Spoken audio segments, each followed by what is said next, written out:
Mobile व social मीडियाच्या मोहजालातच युवा पिढीचा संपूर्ण वेळ संपून जातो आणि शिवाजी, संभाजी, तानाजी अशा शूरांच्या आणि वीरांच्या वाटचा सांगणारी आमची युवा पिढी जेव्हा 3G, 4G, 5G असं म्हणत लिव्ह वेल व PUBG यांसारख्या मोबाईल गेममध्ये अडकून स्वतःचा जीव गमावून बसतात तेव्हा व्यासपीठाला विषय मिळतो मोबाईलचा वापर, उपयोग व दुरुपयोग.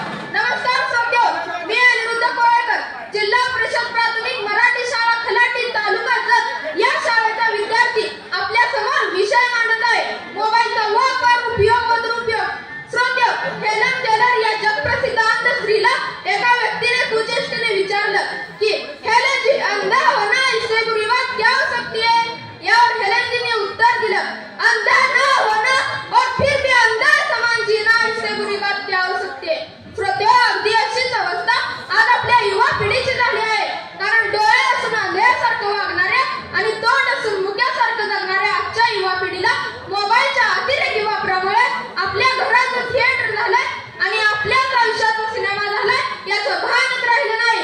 कारण पाण्यात झोपी घातलेलं मूल कार्टून व मोबाईल शिवाय झोपी जात नसेल तर आत्ताच जाग व्हायला हवं. कारण मोबाईलवर दिवसभर सुरू असणाऱ्या ऑनलाईन व्हिडिओ गेम्स, नाच गाणी, नृत्य लावणे तसेच निखळ मनोरंजनापेक्षा संस्कार आणि संस्कृतीच्या दर्शनापेक्षा निव्वळ अंग प्रदर्शन घडवणारी विकृत मनोवृत्ती या समेत फेसबुक व ट्विटरच्या माध्यमातून मुलींची व महिलांची केली जाणारी बदनामी, त्यांच्या चारित्र्यावर उडवले जाणारे शिंतोडे, समाजातील संवेदनशील विषयांवर उठवल्या जाणाऱ्या अफवा, यातून घडवल्या जाणाऱ्या दंगली इतकंच नव्हे तर याशिवाय अतिउत्साह डोंगराच्या माथ्याला व दरीखोऱ्याच्या टोकाला आणि धबधब्याच्या तोंडाला सेल्फी फोटो काढायला जाऊन कायमचाच फोटो जाणारे याची महाभाग, तर मान वाकडी करून मोबाईलवर बोलत बोलत गाडी चालवून आणि अपघाताला बळी पडून कायमचा स्विच ऑफ होणारी आजची युवक पिढी बघितली तर मन सुन्न होतं, विचार कुंठित होतात व मेंदू बधीर होऊन जातो. श्रोत्यो, या साऱ्या गोष्टी बघितल्यानंतर मोबाईलच्या उपयोगापेक्षा दुरुपयोगच जास्त होतो हे आपल्याला दिसून येईल. रसिक श्रोत्यो, मोबाईलमुळे आमचं प्रचंड नुकसानच होत चाललंय.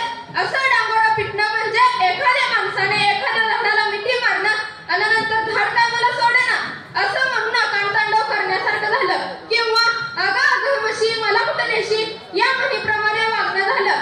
कारण श्रोत्यो, माहिती तंत्रज्ञान 5Gच्या या आधुनिक जमान्यात मोबाईल सारख्या तंत्रज्ञानाला विरोध करणं हे अविवेकी आणि अव्यवहार्य ठरेल. कारण श्रीकृष्णानं जसं अर्जुनाला कुरुक्षेत्रात विश्वरूप दर्शन घडवलं तसं घर बसल्या प्रत्येकाला विश्वरूप दर्शन घडवणाऱ्या मोबाईल या तंत्रज्ञानाचा वापर आम्ही सतत विवेक बुद्धीने